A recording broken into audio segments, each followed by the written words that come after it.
jejer-jejer sing rapi kaya sindene iki dalang sikit ayo rene sing bagian ngempet dhuwit ya aja lali lho ya sing tenanan nek ceblok duwike iso iki Ndarayu nek rawuh kowe ra didukani mergo iki resik kabeh resik kabeh iki mang tak bal bolak-balik kok cek ngene ya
wae piye?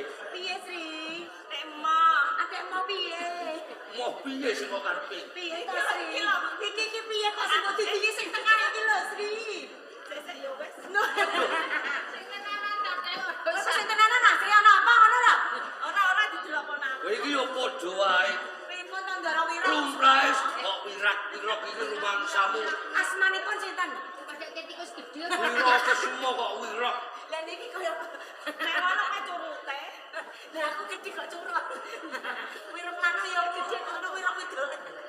Ndara Wira sing mau. Wirok meneh.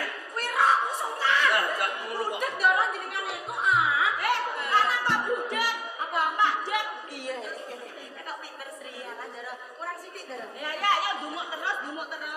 Sri ora. Iki Ndara nek enten tiyang ganteng. Mboten mumpun pemain dumuk.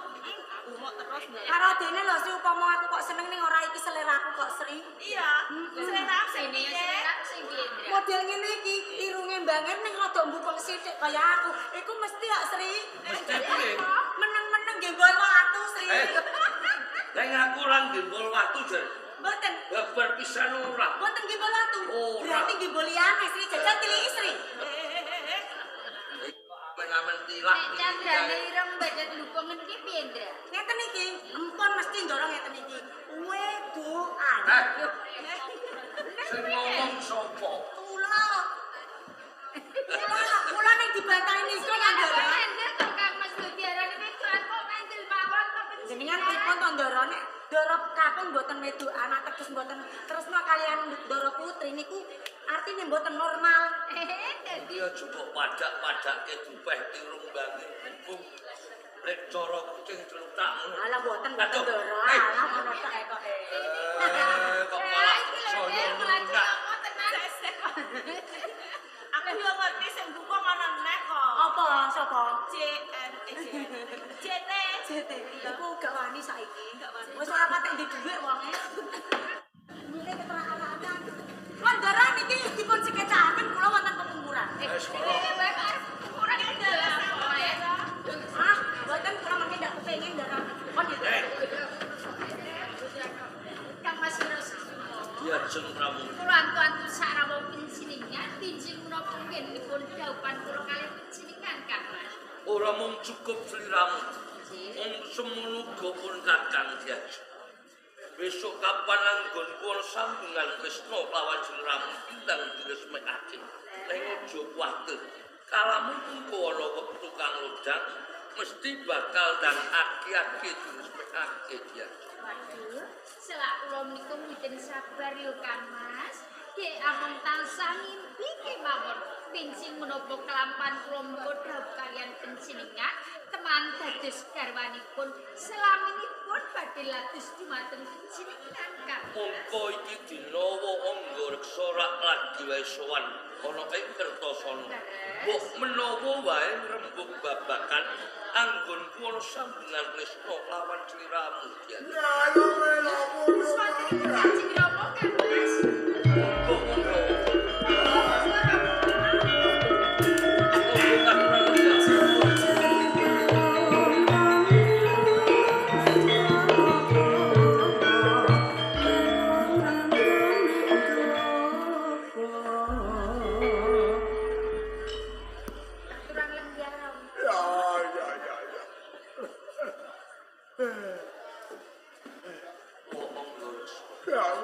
Kados pundi kabar sanaripun sasampunipun panjenengan sowan wonten ing Kabupaten Kertosana. Mungkin Anda suarakan kawinan. Betul mereka Kertosana bedah. Pripun Kertosana bedah. lajeng sinten yanipun ingkang sampun sowan bedah Praja Kertosana. Mboten wonten sanes. Adipati Jombang Pelawaja ingkang dipun balui tumenggung Harya Dilapram Lajeng kados pundi kawulinjenganipun Kanjeng Rama? lan sedaya keluarga wonten ing Kertosana. Ingkang Rama wedal menika dipun lebetaken wonten salebetipun Sri Pengantin. Ingkang kadang Pangeran Purnama pejah dipun hukum gantung. Pripun?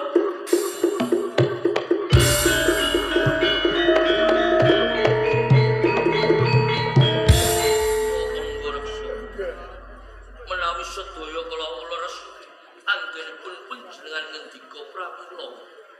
Wedal sakmenika nyuwun tambahing pangestu. Kula badhe pepitungan kaliyan Pilorwaja.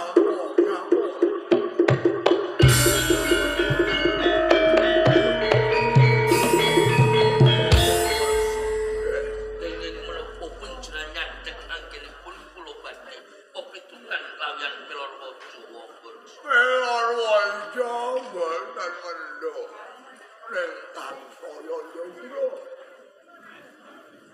Tumindakipun gatuh badhe ngendhet wonten dalem kepatihan anak kula panjenengan. Dipun kados Badhe dipun pundhut garwa mila saking menika kangge njagi kawilujenganipun anak kula panjenengan. Kula aturi rampan saking kepatihan. Angga Reksa. Menawi kula dalah diajeng pramuni nikaraken dalem kepatihan. Lajeng kados pundi ing mangkenipun kawilujengan panjenengan. Boten apa-apa. Kula saged njagi kawilujengan. Ken sampun inggih. Dawuh dalem Rama. Rama njaluk tulung yo Ken. Aja nganti kowe ana cengkermaning buwani Pilorwaja. Kowe ndak kongkon minggat sawetara yo Ken. Nyawetake Juwaraka. Pramuni. Dawuh Saiki gumantung lawan sliramu Pramu. Yen tu pancen kowe tegel lawan wong tuamu. Ayo padha bareng-bareng rangkat Joko dalem kepatihan. Yen tu pancen kowe ora tega lawan wong tuamu. Iki dina padha bareng-bareng diadepi tumindake Pilorwaja. Kados pundi kawilujengan panjenengan Rama? Ora usah kumaha. Warang Rama bisa njaga kawilujengan. Pramuni.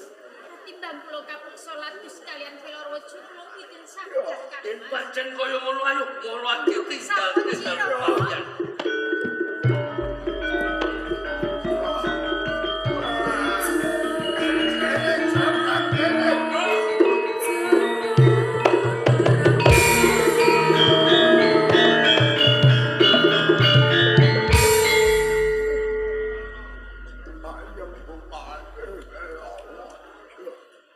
Ana ngendi anakmu Pramuni? Kebareng kula matur. Anak kula panjenengan Pramuni. Wedal menika muncati dalem kepatihan. Piye? Minggat. Nggih. Nuwun sewu. Piye jelaman? Niki ngapusi. Ngapusi boten minggat nanging diinggatno. Piye? Dasare boten tok sampean milut garwa. Monggo. Ayo. Mun pitados kalian deak. Aja sembrono. Ramune minggat apa kae gat? Minggat ya, kanjeng. Minggat apa kok gat? Saestu kanjeng. Betul.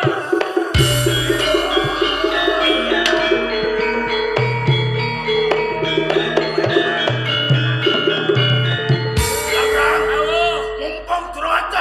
Oh ya. Monggo.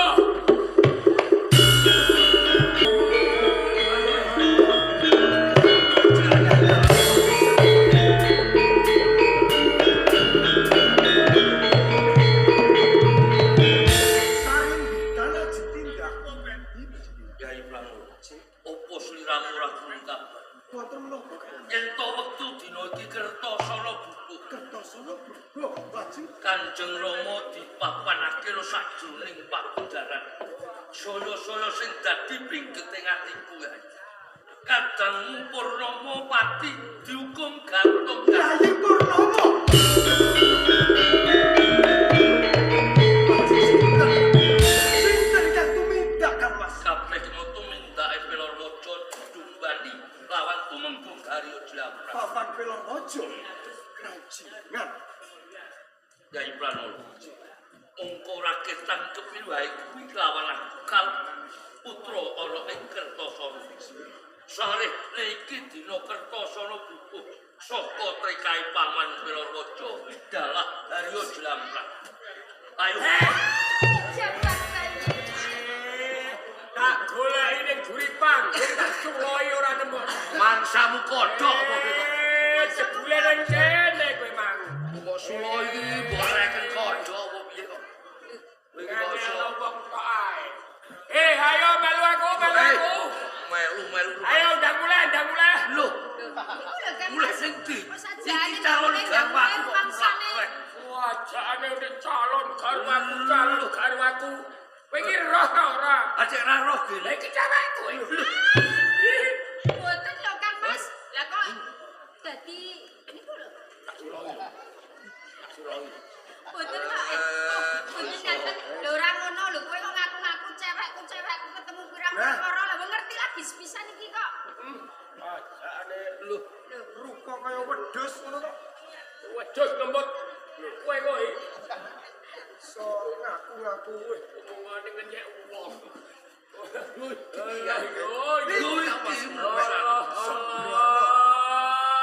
Kowe iki rupa magak.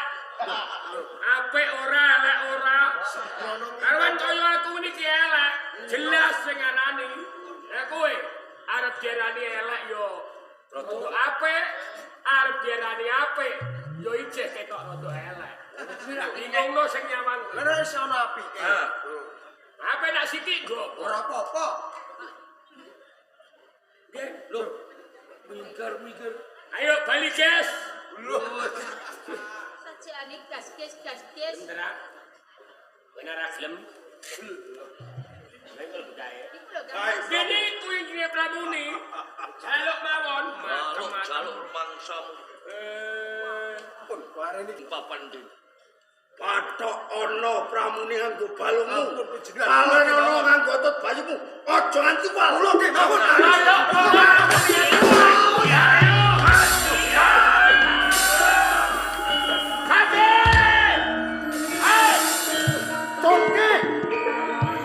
Tolke aja ricek, hei.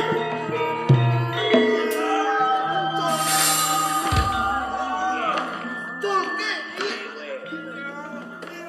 Ajane kaya. Lihat salah.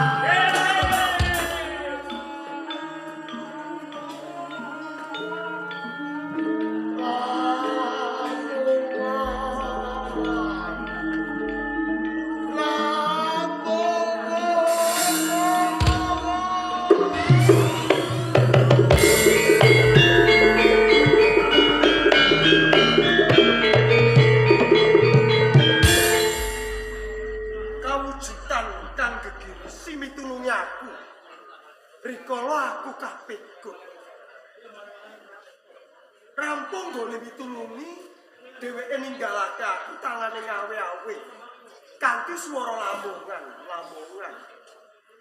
Apa karepe kawujudan kae mau? Kamangka iki dina Kadipaten Kertosana wis dibuk. Yen aku isih kemliwirane Kadipaten Kertosana rak dadi buron-lurane paman Pilorwaja. Aja-aja swara lamongan kae mau wujudake pituduh. Kanggo nyelametake uripku aku kudu tumeka ning lamongan. Yen aku isih nganggo penganggon kaya ngene isih gampang ngene ketarane. Sawetara aku bakal macak Kang Sudra temekono ing Kadipaten Lamongan. Aku ora nganggo jeneng Jog Raden Pranala. Jubuhke nggonku bakal lono. Aku bakal nganggo jeneng Joko Lalono. Temekono ing Lamongan.